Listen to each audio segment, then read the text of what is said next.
When the clock says 2:07 a.m. and your body is exhausted, why does your brain suddenly decide to reopen a conversation from 3 days ago? Not the big disasters, not life or death moments, just that one pause, that weird facial expression, the joke that landed wrong, the message you maybe shouldn't have sent. For a lot of Gen Z, this isn't random. It's a nightly ritual. Lying in the dark while your mind becomes a courtroom, a replay theater, and a crisis committee all at once. And the strange part is, it feels productive. Like if you replay it one more time, you'll finally understand what they meant, what you should have said, and how to never feel that embarrassed again. But that's the trap. Today, we're getting into why Gen Z replays conversations at 2 a.m., why it feels so intense, why it isn't just being dramatic, and why your brain may be trying to protect you in the most unhelpful way possible. By the end, one small shift may completely change how you hear those late-night thoughts. It starts the same way every time. You're trying to sleep.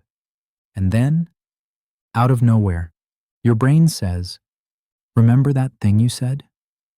Suddenly you're back there, at dinner with friends, in class, on FaceTime, at work, in the group chat. In that situationship conversation, you definitely didn't want to analyze again. But here you are, you replay the tone of your voice, their reply, that pause, that look, that one line you wish you could take back.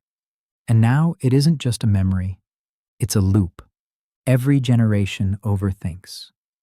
But Gen Z is growing up in a social environment that makes overthinking almost impossible to escape. For most of human history, a conversation ended when it ended. Now it doesn't. A conversation becomes a text, then a screenshot, then silence, then a story post, then a scene receipt, then a TikTok you're not even sure is about you. Social interactions don't just live in your memory anymore. They leave behind digital evidence.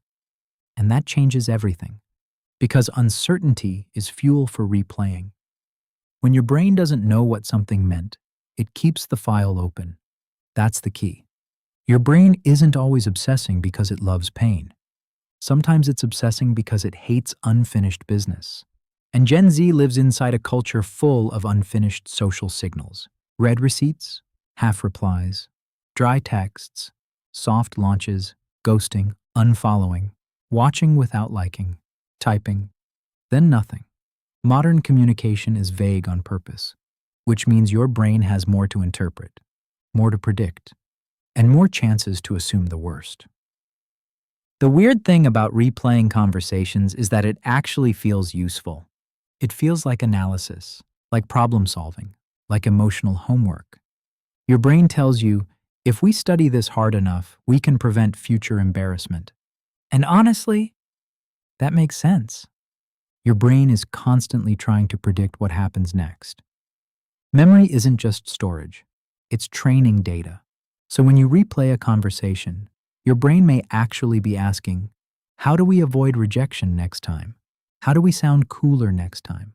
How do we prevent being misunderstood again?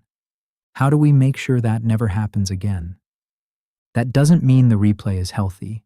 It just means it has a logic. A painful logic, but a logic. And this is where so many people get stuck.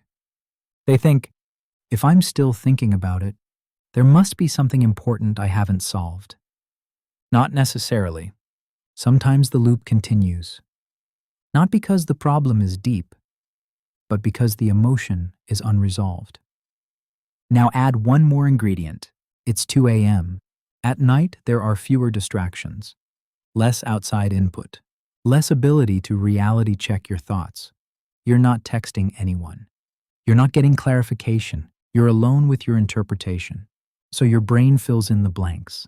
A simple thought like, maybe they thought I was annoying, quickly becomes, everyone thinks I'm too much. That's the jump from one moment to your entire identity. Replaying conversations isn't really about the conversation anymore. It's about what the conversation seems to prove. Not, I said something awkward, but I am awkward. Not, they were distant today. But, I'm disposable. Not, that joke didn't land. But, I always ruin things. That's where the pain actually lives. To understand why this hits Gen Z so hard, we have to talk about being perceived. Gen Z didn't just inherit social pressure, it inherited constant visibility. A lot of young people today aren't only living their lives, they're also watching themselves live them. How did I sound? How did that come across? Was that cringe? Was I too cold, too eager, too boring, too much? Not enough? That kind of self-monitoring becomes automatic. And when your social world is tied to identity, belonging, and public perception, even a small interaction can feel enormous. Not because Gen Z is weak, because social feedback now travels faster, lasts longer, and feels more permanent than ever before. When you're still figuring out who you are, every interaction starts feeling like evidence. Evidence you're likable. Evidence you're failing. Evidence you're lovable. Evidence you're behind. Evidence that everyone else understands the rules except you. Once a conversation becomes evidence, your brain treats it like a case file. That's when one awkward moment becomes an entire documentary in your head. Here's the distinction that changes everything. There's a difference between rumination and reflection. Rumination is looping. Same scene, same pain, same questions. No new insight. Reflection is different.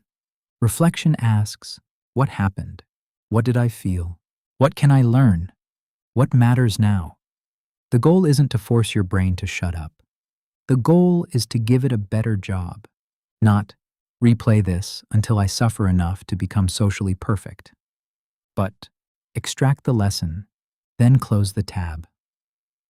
That's a completely different relationship with your thoughts. Imagine this. A 22-year-old leaves a hangout feeling completely fine. Later that night, one tiny moment comes back.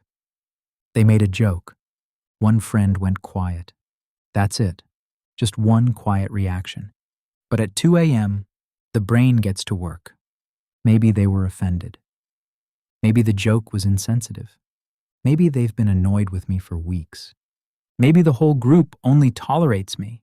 Maybe I always do this. Maybe I'm the problem. By the end of the night, they're no longer replaying a joke. They're replaying their worth. That's why late-night overthinking feels so brutal. The original moment is usually tiny. The meaning attached to it becomes enormous. Your brain isn't just reviewing the event. It's trying to answer a much deeper question. Am I safe with other people? That's why the emotion feels bigger than the moment. Because sometimes it is. Humans are wired to care about belonging, being understood, accepted, included, respected. So when a conversation feels off, your brain may treat it like a threat worth studying, especially if you've been misunderstood before, especially if you've experienced rejection, especially if you've been excluded. Then the late-night replay isn't just about this conversation. It's connected to older fears. Old stories love new evidence. That's why two people can have the exact same awkward interaction, and only one of them loses sleep over it. The conversation is only the trigger. The real engine is the story underneath. So what do you do when your brain starts replaying everything again? Not a productivity hack. Not pretending you don't care. Try asking yourself this: am I solving something? Or just reopening it? Because if the replay is useful, it will lead somewhere. An apology, a boundary, a better conversation, a lesson. If it isn't leading anywhere, it's probably rumination wearing a detective costume. Then ask yourself one more question. What is the fear underneath this replay? Not what happened. What's the fear? That they're angry? That you embarrassed yourself? That you're hard to love? That one sentence changed how people see you forever? Once you can name the fear, the conversation stops being a mystery and starts becoming information. If you want a practical reset, keep it simple. Write down 3 things. What happened? What am I afraid it means? What's one thing I actually know is true? That tiny shift pulls you out of the emotional movie and back into reality. Not perfect reality, just reality. And sometimes, that's enough to turn the volume down. If you replay conversations at 2 a.m., it doesn't automatically mean you're broken, or needy, or bad at life. It may simply mean your brain cares deeply about connection. It may mean it's trying to protect you from future pain, but protection and peace are not the same thing. Sometimes the mind protects by rehearsing, by scanning, by over-preparing, by refusing to let the moment go. Sometimes healing looks like teaching your brain this: not every awkward moment is an emergency. Not every silence is rejection. Not every replay contains a lesson. And not every thought that shows up at 2 a.m. deserves a season finale. Some conversations need repair, some need perspective, and some just need sleep.